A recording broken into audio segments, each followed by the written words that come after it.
Hey everybody, it's Ron from Pick Dawgz, and welcome back to the NFL edition of Ron's Rundown. We're going to go over the NFL games for Week 14, the Sunday and Monday games. If you like what you see, make sure to give this video a big thumbs up and subscribe to our channel. Don't forget to put your football picks in the comments section below. And if you're looking for my best bets, the games I love the most in the NFL and other sports, you can find those at the Premium Picks tab at pickdawgz.com. There's also a link in the description. Alrighty, here we go. Here are the games for Week 14 in the NFL. First up, we have the Jaguars and the Titans. The Titans are a 3.5-point favorite. Total is at 39.5 points. I do think that Week 14 is one of the tougher cards of the season thus far, and I think this is one of the tough games. Really, I don't want to lay points with either of these teams right now. And for me, it's almost take the underdog by default in this game because, at least while Mac Jones may not be an NFL caliber quarterback, at least starting quarterback, he did show up last week and was able to get the Jaguars to cover or a push, depending on your number, as he actually threw 2 passing touchdowns, and it was a tough matchup because he got thrown in there after Lawrence got injured early in the game. So, Jones did his job, one of his best games we've seen in a while, and the Jaguars actually outgained Houston in that game, 373 to 326. You look on the flip side for the Titans, they got crushed against the Commanders. It gave up 463 yards, only had 245 total yards of offense, 12 first downs. For me, the Titans' offensive line in particular is just not in good enough spot for me to take a chance laying this many points in a divisional game. So give me the Jaguars in this one plus the points. Next are the Jets and the Dolphins in the AFC East. This one also 1 p.m. Eastern. The Dolphins are a 6-point favorite. Total is at 45 points.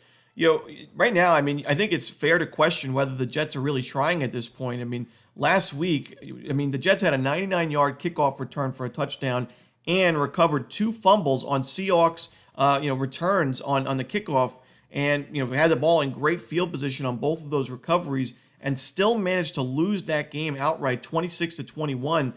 Those are 3 game-changing type plays. If you get a 100-yard kickoff return, recover those fumbles, if you get one of those in a game, usually your team's in a good spot to win. You get 3 of them, you should be scoring 40-plus points and winning the game in blowout fashion. The fact that they lost that game, it's just really tough right now to watch the Jets. And I don't really want to lay this many points with the Dolphins either in a divisional game. I do think the Jets are still decent enough defensively to keep this one competitive. I don't think they do too much offensively, though, so that's why I'm going towards the under in the Jets and Dolphins. Next are the Falcons and the Vikings. The Vikings are a pretty sizable favorite in this game, laying right around 5.5, 6 points. Total is at 46 as well. Right now, the Falcons are really struggling, and there's no surprise when you look at the turnover battle. They've really gotten crushed there. They've lost a turnover battle in 4 straight games and 5 of their last 6. And in those games, they're 2-4 and straight up. So right now, the Falcons are struggling. Kirk Cousins, one of his worst games, really, of his career in that last one against LA. And the Vikings do a pretty good job at not only forcing turnovers, but taking care of the ball, at least a little bit more recently. Sam Darnold definitely has interception problems in his career, but his last 3 games, he's kept a clean sheet, no interceptions in those 3 games. The Vikings have only lost a turnover battle once this season. That was back in the middle of the season against the Colts. They still ended up winning that game, but the Vikings very responsible with the football. They forced a lot of turnovers. For me, that's a big problem for Kirk Cousins right now, and the Falcons. Their run game's been inconsistent. The offensive line struggled a little bit. And while their defense actually played quite well against the Chargers last week, overall, we know it's not been one of the better defenses in the NFC. I think the Vikings are a big favorite in this game for a reason. I like Minnesota laying the points at home. Next up, the New Orleans Saints taking on the New York Giants. We're going to see the Saints as a 5-point favorite. Total right now is in the low 40s at 40.5 points. This is a game where, it's a must-win situation for the Saints. They've actually gotten back into the playoff conversation a little bit with their 4-8 record, believe it or not, because the NFC South is so weak right now. The Falcons looked like they were in the driver's seat by far. Now they've lost 3 in a row, and the Bucs and the Falcons are tied at 6-6 in the division standings. Still a very much long shot for the Saints to make the postseason, but there's still a chance, so there's still something to play for. Unlike the New York Football Giants, who are eliminated now with a 2-10 record. Yes, worse record than the Carolina Panthers so far this season. But for me, I think the Giants can play the role of spoiler in this game. And I'm not sure if they win this game outright, but I actually thought that Drew Lock showed some signs in that game against the Cowboys. Definitely made some mistakes, and the offensive line didn't help him out too much. But I think a full week of practice now, preparing for this game. They played on Thanksgiving, so they actually get a few extra days to prepare for this one. I think the Giants will be fine offensively, and I think that their defense has been okay for the most part this season. They haven't been getting as much pressure on opposing quarterbacks in recent weeks, but overall still have a sack on about 10%, almost 11% of their opponents' passing plays. I think the Saints win this game, but just barely. I'm going to go with the Giants here plus the points. Next up, the Carolina Panthers taking on the Philadelphia Eagles. The Eagles are one of the biggest favorites, not just this week, but overall this season. Right under 2 touchdowns, laying 13 points. Total right now is at 45.5 points.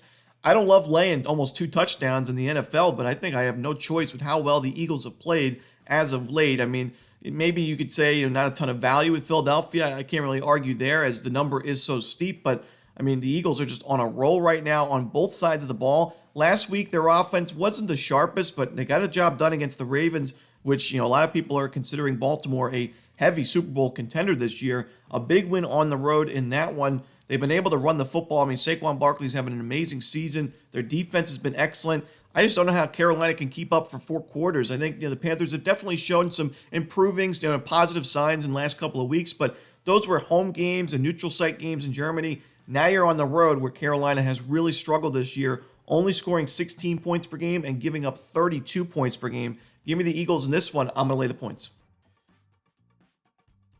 Next up, we have the Browns and the Steelers. This one's going to be 1 p.m. Eastern as well. The Steelers right now a 6.5-point favorite. Total is at 43.5 points.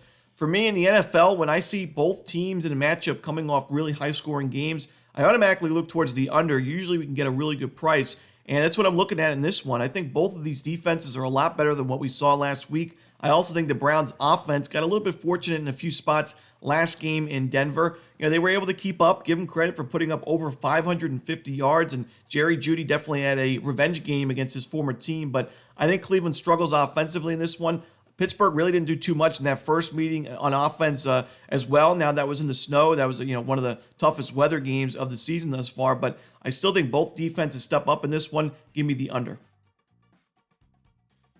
Next up, the Raiders and the Bucks. The Bucks are a 6.5-point favorite. Total is at 46.5 points. The Bucks have to like their chances in the NFC South right now. I mean, they are losing the tiebreaker to Atlanta, but this is a team that has a very weak strength of schedule the rest of the way. They play a lot of losing records. In fact, just one winning team that they'll face the rest of the way, and that's next game against the Chargers on the road. But other than that, I mean, it looks like the Bucks can pick up 3 to 4 wins, and I think that's going to put them in a good spot in the division with how bad the Falcons have been recently.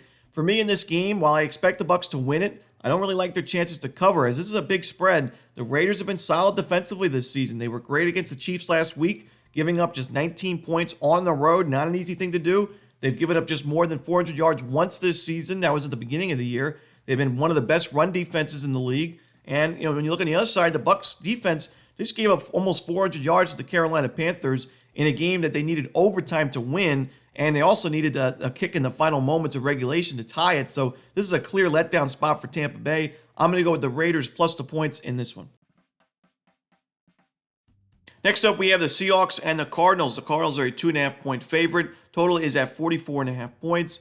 I do think this is a solid spot for Arizona to bounce back at home and playing with revenge after losing to Seattle a couple of weeks ago. I will say, though, I mean, the Seahawks, got to give them credit for that last win against the Jets. I talked about how the Jets had those 3 special teams, gifts to them in that game, and they still ended up losing. The fact that Seattle was able to overcome those issues, those special teams, debacles, and win that game outright, goes to show you. I mean, this Seattle defense is definitely stepping it up. The offense has been held under 300 yards in 3 straight games, which is a concern. And honestly, this Cardinals defense has been one of the most improved units in all of football in the second half of the season. I mean, they've had 4 straight games now giving up less than 300 yards. Their run defense has been excellent. They're getting a ton of pressure on opposing quarterbacks.